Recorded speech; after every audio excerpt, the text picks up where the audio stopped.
গতকাল যেটা সবাই পোস্ট করেছে সেটা না হয় আজ আমি আমার এই নতুন চ্যানেলের প্রথম ভিডিওর মাধ্যম দিয়ে শেয়ার করলাম।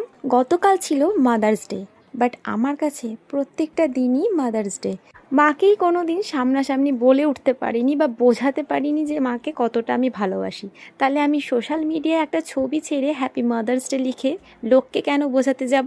আজ আমার 27 বছর বয়স, আর 23 বছর বয়সে আমি যখন মাকে হারাই তখন কিন্তু আমি কারোর থেকেই কোনো সহানুভূতি পাইনি, উল্টো পেয়েছি প্রতারণা। সেই সময় আমি এই কথারও মুখোমুখি হয়েছিলাম, আমি নাকি আমার মাকে ভালোই বাসিনি, মাকে আমি হিংসে করতাম, আর তারা নাকি অনেকটা ভালোবাসতো।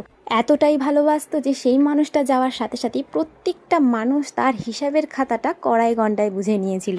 ফেসবুক পেজে একটা ছবি না ছেড়ে মাকে বড্ড ভালোবাসি এসব কথা লোককে না শুনিয়ে ডায়েরির পাতায় প্রত্যেক দিনের মা না থাকার যন্ত্রণাটা যেটা লিখে রাখি, সেটাই হলো আমার কাছে আসল মাদার্স ডে।